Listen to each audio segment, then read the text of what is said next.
سوال: موبائل میں موجود قرآن کو چھونا کیسا؟ جواب: موبائل میں موجود قرآن پاک کو بغیر وضو پڑھنا، چھونا اور ہاتھ لگانا جائز ہے۔ تفصیل: یہ اس طرح ہے کہ ایک کاغذ پر قرآن لکھا ہو اور وہ کسی شیشے کے نیچے رکھا ہو تو اس صورت میں شیشے کو ہاتھ لگانا جائز ہے۔ موبائل کی اسکرین بھی شیشے کی طرح ہے۔ فتاوی عالمگیری میں ہے۔ قرآن چھونے کی حرمت بھی ہے۔ حیض و نفاس والی کے لیے، جنبی کے لیے اور بے وضو کے لیے قرآن چھونا جائز نہیں، مگر ایسے غلاف کے ساتھ جو اس سے الگ ہو، جیسے جزدان، اور وہ جلد جو قرآن کے ساتھ لگی ہوئی نہ ہو، اس غلاف کے ساتھ چھونا جائز نہیں جو مصحف سے جڑا ہوا ہو۔ سوال: بے وضو اور بے غسل کی حالت میں قرآن سننا کیسا؟ جواب: جائز ہے، شرعاً کوئی حرج نہیں ہے۔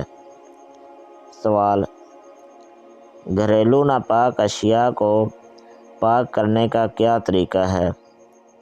جواب: چٹائی، قالین کو پاک کرنا۔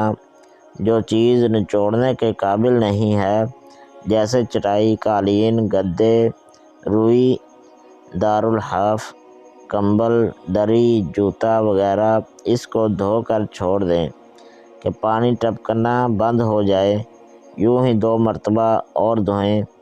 تیسری مرتبہ جب پانی ٹپکنا بند ہو گیا، وہ چیز پاک ہو گئی۔ اسی طرح ریشمی کپڑا جو اپنی نازکی کے سبب نچوڑنے کے قابل نہیں، اسے بھی یوں ہی پاک کیا جائے۔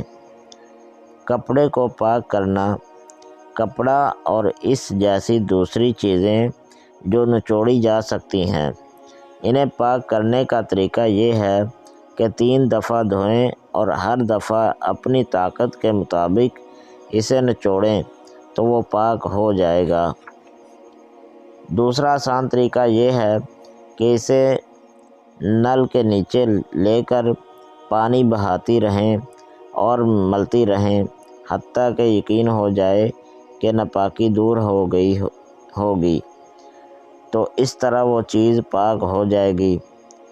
موٹے کپڑوں کو پاک کرنا: بعض موٹے ایسے کپڑے ہوتے ہیں کہ جنہیں نچوڑا تو جا سکتا ہے مگر 2-3 شخص مل کر نچوڑ سکتے ہیں، جیسے موٹی جائے نماز، تو ایسی چیز کے لیے یہی دوسرا طریقہ ہے، اپنایا جائے اور اسے پاک کیا جائے۔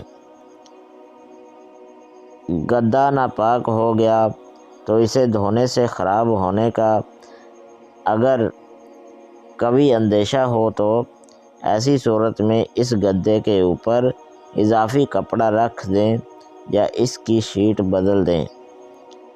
صاف شفاف چیزوں کو پاک کرنا: شیشہ وغیرہ اگر ناپاک ہو جائے تو پانی سے بھی پاک کر سکتے ہیں اور انہیں گیلے کپڑے سے صاف کر دیں، تب بھی وہ پاک ہو جائے گی۔ دیواریں، فرنیچر کو پاک کرنا: دیواریں، اینٹ، بلاک، دروازے، کھڑکیاں، فرنیچر اگر ناپاک ہو جائیں تو اس کی 2 صورتیں ہیں۔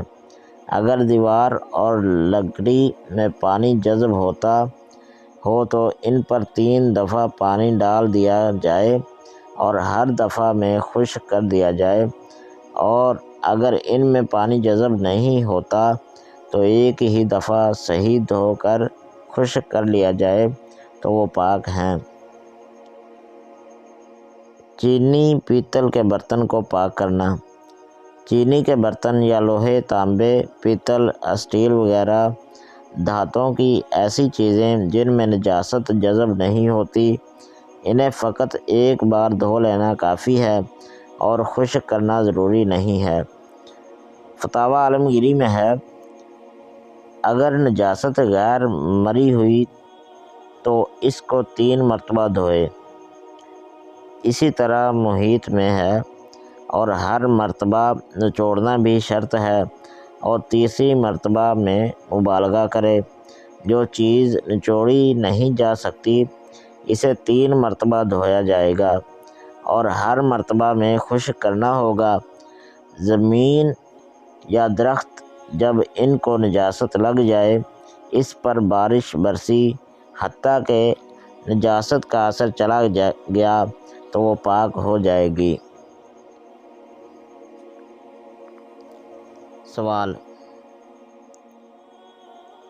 کیا پاکی کے حصول کے لیے نجاست کا دھبا ختم کرنا ضروری ہے؟ جواب: ناپاک چیز کو اچھی طرح دھویا حتیٰ کہ اس کی بو اور ذائقہ ختم ہو گیا مگر دھبا رنگ موجود ہے تو وہ چیز پاک ہو جائے گی۔ پاک کرنے کے لیے دھبے کا اترنا لازمی نہیں ہے۔ تفصیل: علامہ ابن عابدین شامی لکھتے ہیں، اگر نجاست جرمدار ہو جیسے خون تو اس کے عین ذائقے اور بو کو زائل کرنا ضروری ہے اور اس کا رنگ کا باقی رہنا نقصان نہیں دے گا جیسا کہ مردار کے مسئلے سے ظاہر ہے۔ اس کا افادہ علامہ طحطاوی نے کیا۔ سوال: کیا بچے کی الٹی اور پیشاب ناپاک ہے؟ جواب: بچے کی الٹی یا دودھ جو اس نے پیا تھا اور واپس الٹی کی صورت میں نکال دیا تو اگر منہ بھر کر الٹی کے یعنی اتنی کہ جیسے وہ روک نہ سکا اور باہر نکال دی تو وہ الٹی ناپاک ہے۔ جس کپڑے پر لگی وہ کپڑا بھی ناپاک ہے۔ بچے کا پیشاب بھی ناپاک ہے۔ تفصیل: جامع الاحکام الصغار میں ہے، تجنیس میں ہے، بچے نے ماں کا دودھ پیا پھر الٹی کر دی اور وہ ماں کے کپڑوں کو لگ گئی تو اگر الٹی منہ بھر کر ہے تو وہ پلید ہے اور 1 درہم کی مقدار سے زیادہ ہے تو نماز ادا نہیں کر سکتی۔ فتاوی عالمگیری میں ہے، ان میں سے الٹی ہے، اگر 1 مرتبہ منہ بھر الٹی آئی کھانے کی یا پانی کی تو وضو ٹوٹ جائے گا۔ اسی طرح محیط میں ہے، منہ بھر کی صحیح مقدار یہ ہے کہ اس کو مشقت اور تکلیف سے روک پائے۔ اسی طرح محیط سرخسی میں ہے، جو انسان کے بدن سے نکلتا ہے جب اس سے بے وضو نہ ہو تو وہ چیز پلید بھی نہیں ہے جیسا کہ تھوڑی الٹی اور تھوڑا خون۔